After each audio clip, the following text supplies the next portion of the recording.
So the finance minister unveiled the 2015 budget yesterday. I don't want to discuss the tax aspects in detail. That's something which I'm not entirely thorough with. It's not really my forte. But let's discuss some of the points which require to be elaborated because not many people are familiar with these little things. Now, I know I said I won't discuss tax in detail, but there are a couple of points which I wanted to address, which I found very interesting. The first one would be the service tax point of view, wherein they've said they're going to increase the service tax from 12.36 to 14%. Now, they've done this because there is an increase in the consumption of services by the people of India. There are a lot of people, me and you, who go out to eat very often. The number of outlets of McDonald's, Coffee Day, all that is increasing. Number of people who are eating there is also increasing. So this turns out to be an excellent place for the government to actually increase their revenue from tax. Another one would be corporate tax. Now, a lot of people are angry that corporations make millions and millions of dollars every year, but they should be taxed more because they're making so much of money. But why are they being taxed less? Now, one of the things which I could think of as to why they would be taxed less is because it's an incentive.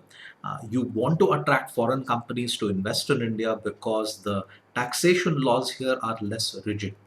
So I think that's the reason why, in fact, they've reduced the corporate tax.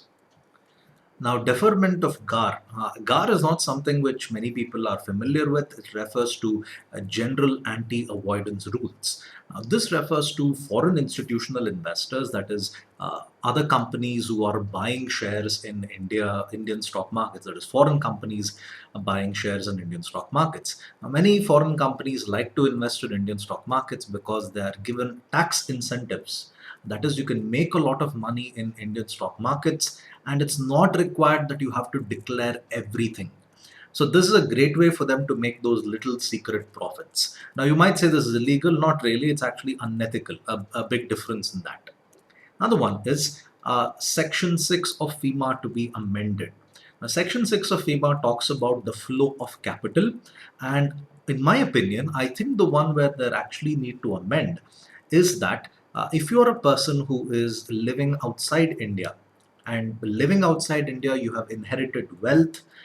In case you have inherited any property, all that, there is very little rule when it comes to declaring all this. So you could be someone who is a wealthy businessman staying abroad and buying a lot of property there and making yourself rich. But it's not entirely necessary that you have to go about declaring it.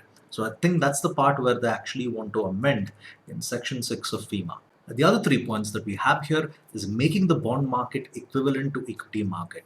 According to me, this is a long shot because the equity market in India itself is not so active.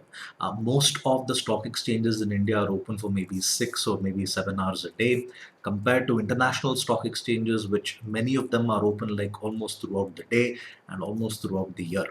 So making the bond market equivalent to equity market is a very challenging thing to do.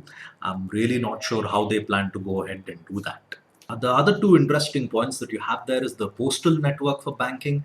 Many Indians do not have access to banking facilities, and you can't really blame banks for this. For example, if I was a bank and I would expand my operations in urban India because a lot of people in urban India have more money, and that's what banks need. Yeah, you have banks today wherein minimum deposit needed is 10,000, 20,000, and so on. So if you go ahead and establish in rural India, the amount of money, the amount of deposits, all that you would be receiving there is very small in value. So this is why many banks refuse to put up their branches in rural India. It's not very profitable for them. But on the other hand, the postal network is an excellent way in which you can get people to be involved in banking. I hate the concept of people putting money in those powder dabbas under their beds or hiding money inside their house. That won't make your money grow. And that's terrible for the economy if you're doing that. So, making the postal network utilized for banking is really going to be a clever thing to do. The last one there is the new bankruptcy law. The new bankruptcy law, which they have to implement, according to me, is in the old banking law is something like this. If you want to close down your business, you can. That's it. The government is not going to come here and tell you that we will help you recover whatever losses you have made. You repay us slowly, but we don't want you to shut down. Remember, if a business shuts down, many people are going to lose jobs. The state government, the central government is going to lose tax revenue. All these losses are going to happen. But the old law is just like, if you want to close your business, go ahead and close. We are not going to help you out in this. So I'm guessing the new law is going to be a little more protective for businesses, and that's something which is really important during a bad economic cycle. So I hope you found this video helpful. Please hit the subscribe button and do visit my website, vipinmks.com. I've given the link in the description below. Anyway, guys, see you. Bye bye.